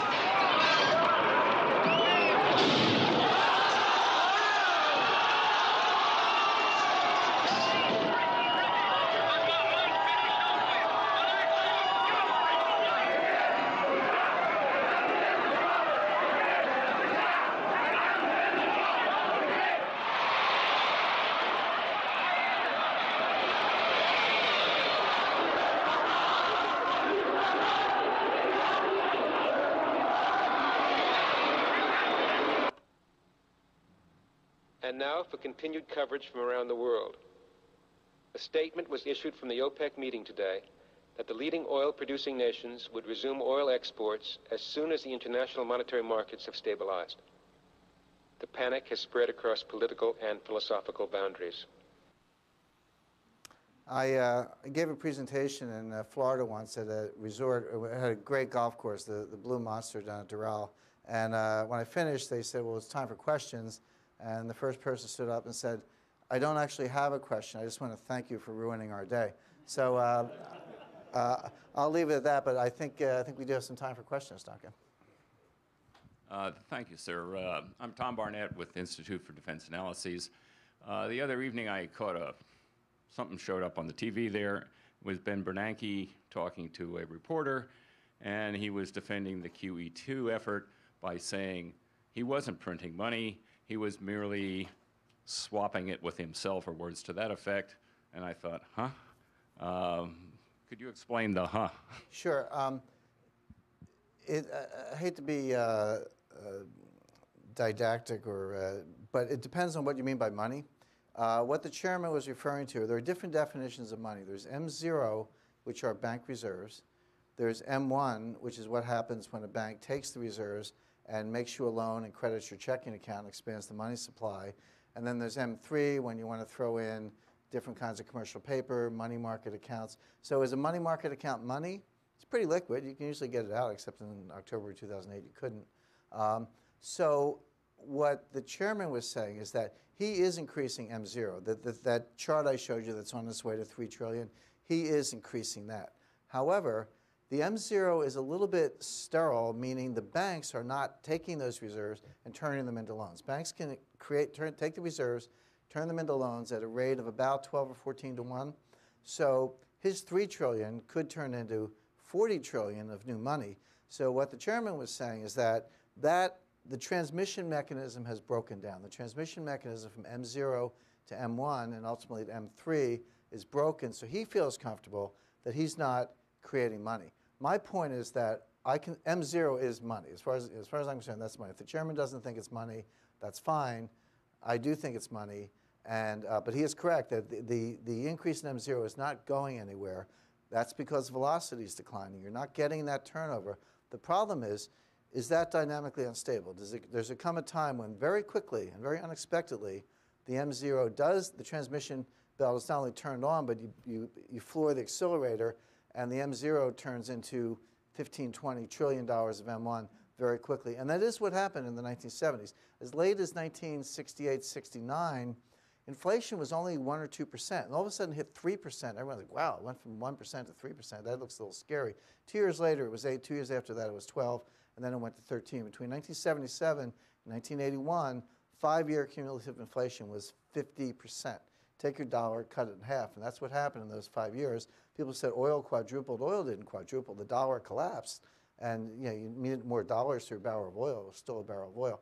So the chairman he was not lying. He was not being disingenuous, but he was relying on a very technical distinction between M0 and M1. I hope that answers the question. Welcome. Justin Shirk. You mentioned earlier the Federal Reserve at one point might have negative equity. What's the practical impact of that? I think it's mostly psychological and behavioral. If you can, actually, when I mentioned that, I put that in a blog post, and a lot of the comment I got back was, well, the Fed can't go broke, they can print money. I was like, no, you don't understand. Printing money is a liability. It's not capital of the Federal Reserve, it's a liability of the Federal Reserve. So you can expand your balance sheet. What would the practical impact of the Fed having zero capital be? In the strict technical sense, probably none. There's no reason why they couldn't carry on business and keep printing money. But I think that behaviorally, psychologically, socially, and politically, it would be highly significant. It's never happened, so that's just my analysis. But I think you can argue that, both ways.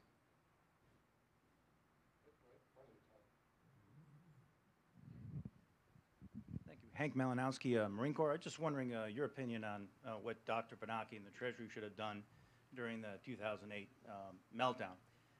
Just from my know, Bernanke, he studied the effect of the Great Depression and probably the best guy alive to be in the job that he was. So I'm just interested in your thoughts. I'll leave the second point aside in terms of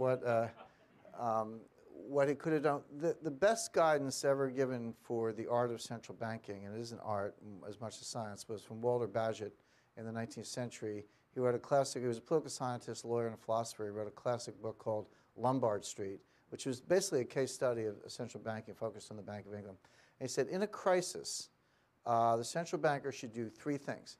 He should lend freely against good collateral at a punitive rate, meaning should a central bank make money available to the banking system and the banks in a financial panic? Absolutely yes. That's what they're there for. But show me your collateral. Basically, everyone knows that banks are not robust to run on the bank. They take short-term deposits and they make long-term loans. And we all know that if all the depositors show up on one day, no bank, however well managed, could pay off all the depositors in a single day because you can't liquidate your assets that quickly. So the role of the central bank is to say when the depositors are lined up out the door, I take my assets over to the Fed, I get some money, and I pay off my depositors. So that's the role of the lender of last resort. But it presupposes two things, that I'm solvent and that I have some assets. And that's what Bagehot meant, because putting up good collateral was a way to separate the solvent from the insolvent institutions. In other words, you've got a liquidity crisis, right? But it can turn into a solvency crisis. And the way to sort out the winners and losers in a solvency crisis is by asking them to post collateral. The third thing is charge a punitive rate. It's like, a General Electric, you need $12 billion? Fine, no problem. I'll wire the money to your account, but I'm going to charge you 6%. It's not going to be free. And in the crisis, the Fed only followed one of those three rules. You know that Meatloaf song, 2 out of 3 ain't bad. The Fed got 1 out of 3. They lent freely, but not against good collateral and not at a punitive rate. So the moral hazard spread, there was no signal to the financial system that, if you come to us, here's the money, but we're kind of like loan sharks, it's going to cost you a lot. And it's interesting that under Dodd-Frank, the Fed was required to disclose who got the money. They were not required to disclose the collateral. The collateral is still secret. There are Freedom of Information Act requests pending on that. But it looks like Citibank in particular was allowed to pledge some like CC bonds at par, which is a gift. And so, the short answer to your question is, I would have, as a central banker, I would have lent to a lot of institutions. I would have lent enormous amounts of money. I would have created a lot of money. I would have been rigorous about the collateral. I would have charged high rates. By the way, that money goes to the taxpayers. See, when you charge, if you should charge 5%, you charge 0. That's a gift from the taxpayer to General Electric. If you charge 5%, it's money going from General Electric to the taxpayer. So the taxpayers were depleted in order to finance major institutions who were reckless. That's not something that I think goes down well in democracy, and very few people understand it, by the way. And there should have been more failure. JP Morgan would have come through fine. Maybe General Electric needs to come through with a little slap on the wrist or whatever. Citibank should have been nationalized. Goldman Sachs probably. The firms that actually were in line to fail, that were not solvent. Here's what you do. You take Citibank as an example. You nationalize it, but it's still open the next day, right? It's still operating. The lights are on. Everyone can go get their money. The ATMs work. You're not shutting it down, but you nationalize it. You say bondholders, you get 0. Stockholders, you get 0. U.S. taxpayers now own it. You go in and you lift out the bad assets and you put them in a black hole, right? Because the government has no cost of funds and no mark to market. So you put these bad assets over there. You hire people like me to work it out for you. I'm in that business. Then you take this clean bank and you IPO it exactly the way they did with General Motors the other day. You IPO it back, but it's a clean bank. Now it can lend. Now it can do business. Now it can grow the economy. You got rid of the rot. None of that was done. There was too much cronyism, too much of a desire to prop up the elites, prop up their friends, not let the chips fall where they will. Not completely, but to some extent to get this behind us. As a result, the system superficially looks better because these institutions are still standing, but the rot is still on the balance sheet and the economy is going nowhere. I'm Mitzi Worth. I'm with the Naval Postgraduate School. I have sort of two crazy questions. One is, how does this relate to having jobs, the whole money game? And the other one is, have you seen Inside Jobs? Haven't seen Inside Job. Tried to buy it on Amazon last night, but I guess it's not out yet. So I'll see that maybe before Christmas. I hear it's pretty good. I have to tell you, I came away in such a set of rage. My view is all of them should be behind bars, looking at the consequence of what they've done to the entire global economy. And we sort of say, well, I mean, it's all these guys sort of taking care of each other and forgetting the rest of us. Yeah, I agree with that, and I think one of the problems is that there aren't more people behind bars. I think there should be, but there's an interesting dynamic there, which is ever since Drexel in 1990 and Arthur Andersen in 2000, the lesson is if you indict a financial firm, they fail. In other words, instead of innocent until proven guilty, you actually fail immediately because as a counterpart, as a depositor, as an investor, I want no part. I don't want my money at the scene of your train wreck.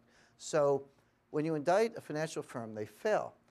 But we know there's a set of institutions that are too big to fail. We know who they are. And so you're in this conundrum where maybe you broke the law and I want to indict you, but if I indict you, you fail. You're too big to fail, therefore I can't indict you. Therefore, you're beyond the law.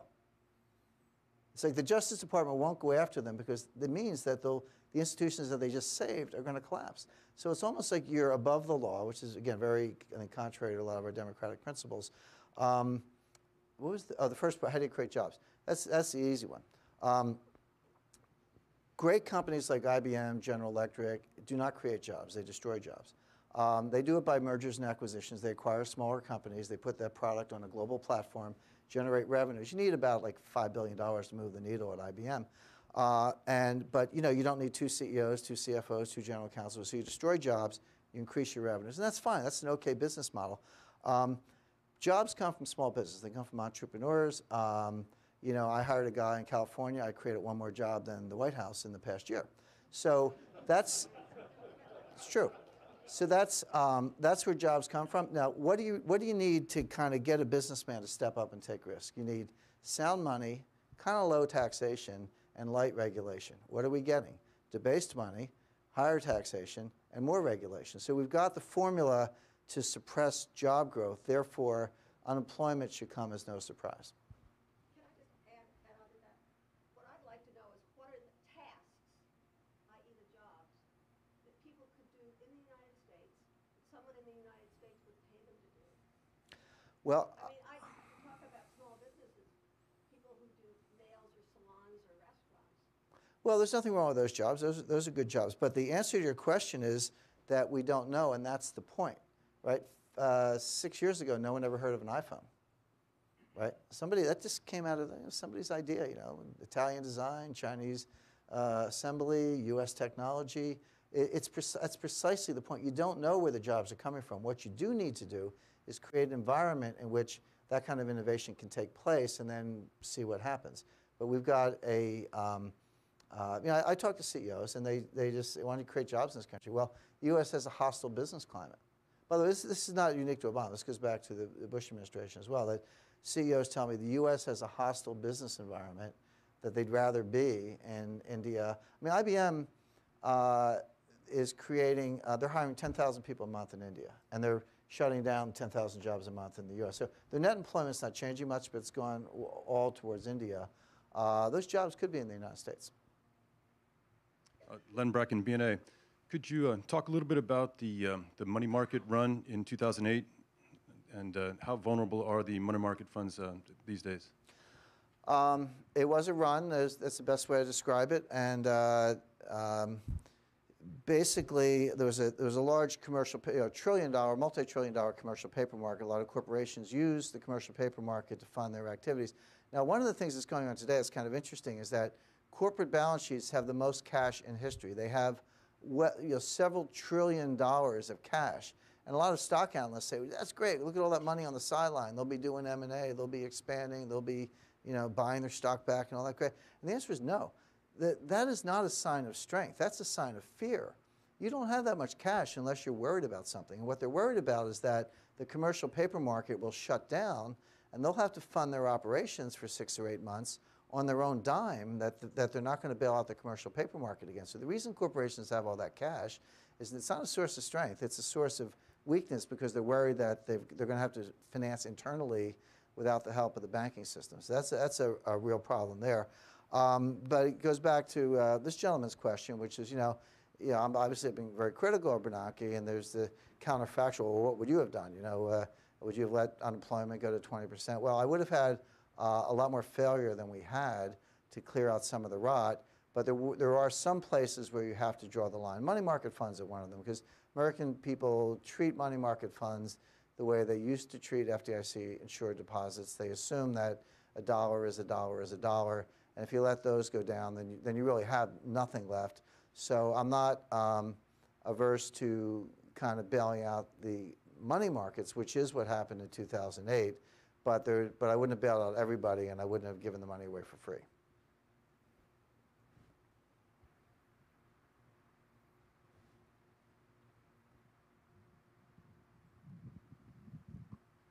Hello, Matthew Kiefer. 2 questions. One, what do you look for to know that your predictions for the gold future are coming? And 2, if you're not the U.S. or France or Italy or one of the gold superpowers you mentioned, if you're China or someone else, what do you do to try and change the rules of the game so that doesn't happen? The first one, I don't do predictions. I do dynamic systems analysis. So it's kind of like letting go of the pen. I mean, this is how I analyze it. And again, there's a lot of science behind the method. So I'm happy to talk about that. But I am a big believer in contingency and conditionality. And as I think there are a set of policies that could pivot away from some of the outcomes I described. The reason I describe the outcomes is I give a very low probability to the policies. In other words, if the White House and the Congress got together and said, here's the deal, we're going to do a flat tax, no deductions, 15% top rate, and we're eliminating 3 cabinet level departments in total. Some of the, if they're good programs, we'll push them down to the states, send them a check, but the bureaucracy in Washington is over. Get us on a sustainable spending. If that announcement came out, I'd say I'd go out and buy stocks tomorrow. I'd be happy with my dollars because I think I'd probably sell my gold. In other words, that could happen, but I give it a probability close to 0. And so the reason I talk about the things I talk about is not because that has to happen, but that's what I see unfolding in the dynamic. And the second part of your question, I'm sorry, what? Yeah, okay, what China, I'll tell you what China's doing.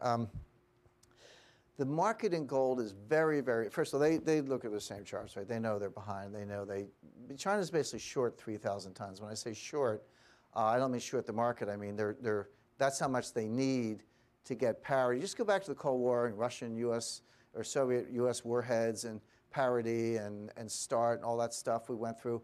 Imagine the same analysis applied to gold, right? Right now, there's no parity in gold relative to GDP. China is woefully short. So they need about 3,000 tons.